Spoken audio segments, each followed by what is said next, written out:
are going to play every game to win. Yeah. No, we're not going to Australia to play for a draw. Yeah. We want to win.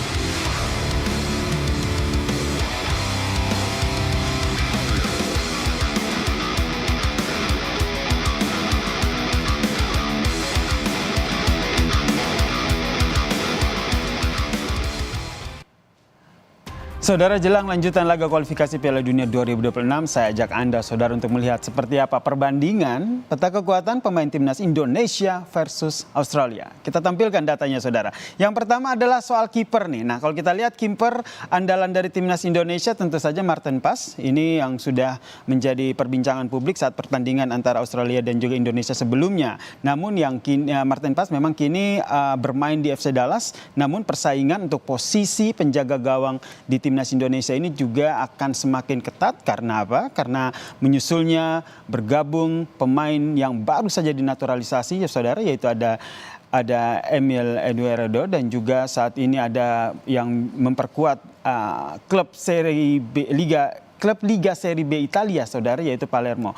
Ada pula penjaga gawang timnas asal Persebaya Surabaya, yaitu Hernando Ari, dan juga kiper dari Borneo FC, yaitu Nadeo Argawinata. Nah, itu yang dari timnas Indonesia. Kita lihat bagaimana penjaga gawang Australia, saudara. Saat ini antara lain ada Matt Ryan yang memperkuat Excellence, dan juga ada Paul Izzo asal klub Rangers FC, dan juga ada Thomas Glover, saudara. Ini dia yang saat ini memperkuat klub Middlesbrough FC, saudara. Nah, itu tadi untuk perbandingan kipernya. Nah, berikut ini adalah line up lini depan timnas Indonesia. Tentu saja ada nama yang baru saja masuk, yaitu Ole Romeni, yang baru saja masuk di jajaran pemain timnas Indonesia yang baru saja dinaturalisasi, saudara. Ole Romeni ini kini membela Oxford United, saudara, dan sudah tampil di 5 pertandingan bersama dengan klubnya. Bahkan dalam laga kontra West Bromwich, Ole tampil sebagai starter. Tidak hanya Ole Romeni, kalau kita lihat di line up-nya sini ada Rafael Struijk yang kini membela Brisbane Roar sejak tahun 2024.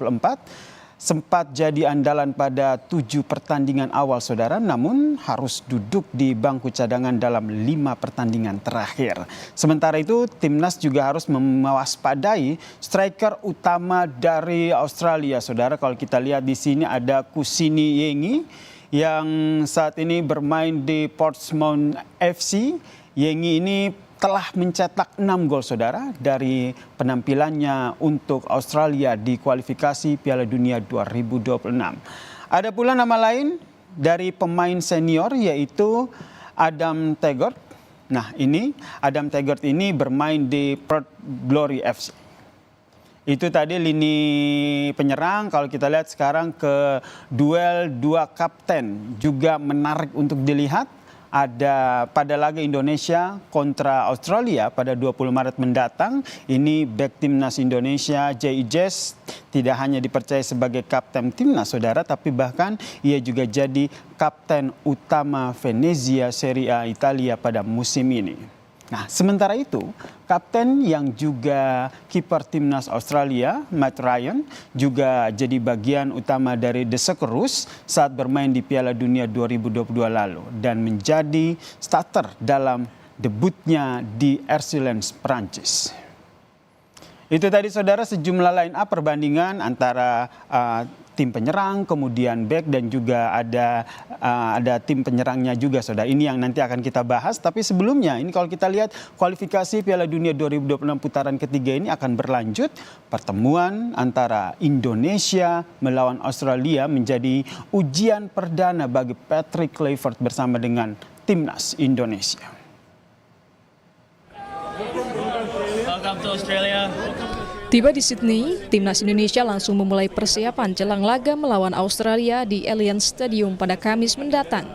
Kluivert dan sejumlah pemain mulai persiapan dengan latihan fisik sebelum menjajal lapangan di Australia.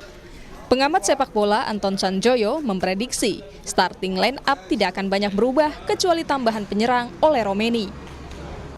Saya kira kalau starting 11 tidak berbeda jauh dari tim yang dibentuk STY beberapa bulan yang lalu kan. Dan tim yang mengalahkan Arab Saudi menurut saya itu juga udah yang terbaik. Jadi komposisinya barangkali sih tidak akan terlalu banyak berubah dengan tambahan pemain. Ya mungkin di depan saja karena benar kata Mas Bambang, sebetulnya Indonesia kan butuh striker murni. Sementara yang didatangkan kan kebanyakan gelandang dan back gitu. Bahkan kiper juga didatangkan. Tapi ya yang datang oleh Romaini saya kira memang dia satu-satunya striker murni yang ada sekarang. Berharap kan lawan Australia ini tekanannya nggak begitu berat. Meskipun saya tidak terlalu yakin juga Patrick Kluivert akan menerapkan strategi menyerang karena menghadapi tuan rumah di Sydney dan rasanya sih akan lebih bertahan dulu. Sementara itu, mantan pemain legendaris Indonesia Bambang Nurdiansyah bilang, PR Kluivert bagaimana timnas lebih produktif mencetak gol kala melawan timnas Australia. Masukannya minim, justru kebalikan, kita sulit bikin gol. Nah, ke depan ini tugasnya Patrick Kluivert bagaimana kita supaya lebih subur lah untuk mencetak gol gitu, lebih produktif lagi di depan sana. Itu yang paling penting. Kalau soal pertahanan saya pikir kita sudah cukup bagus.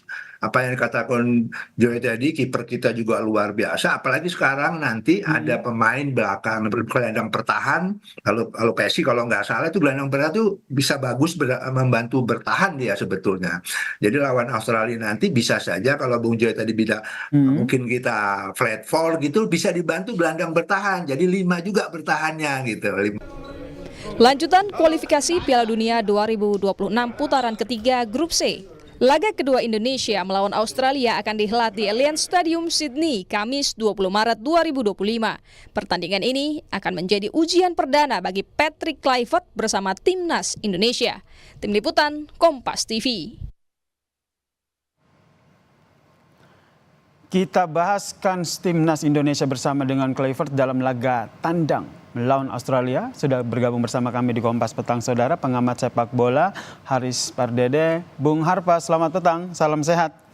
Selamat petang, salam sehat juga. Wah, ini infonya Anda sudah ada di Sydney ya untuk menyaksikan langsung bagaimana laga Indonesia versus Australia ya? Iya, sejak hari Sabtu saya dan juga teman-teman mendarat di Sydney, jadi ini sudah hari kedua. Dan excitementnya semakin luar biasa, itu yang pasti. Nah ini kalau kita lihat kan pemain outboard dari kedua tim ini kan sudah melakukan perjalanan yang cukup panjang begitu menuju Australia. Kalau dari pantauan Anda di sana terkait dengan kesiapan fisik deh, lebih dulu kita bahas ini. Dari kedua tim seperti apa, Mas?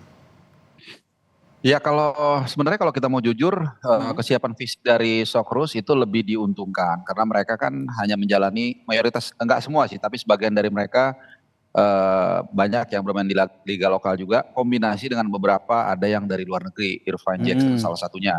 Tapi kalau kita mungkin hanya Rafael Struijk ya, saya pikir yang hanya bermain di Australia, artinya hanya travel dari Perth ke Sydney tanggal 15, jadi hari yang sama juga kita mendarat, saya dan teman-teman mendarat di Sydney. Sisanya kan semua berdatangan dari seluruh penjuru dunia. Ya memang sebagian pemain yang memperkuat Liga 1 tadi pagi sekitar pukul 6 pagi waktu Indonesia Barat itu memang mendarat. Tapi kan perjalanan memang nggak terlalu jauh, tapi kan mereka rata-rata bukan backbone dari tim nasional kita. Sementara seperti Martin Paes, Jahit Shah dan lain-lain yang menjadi tulang punggung tim nasional kita itu kan perjalanannya saya rasa minimal 20 jaman lebih.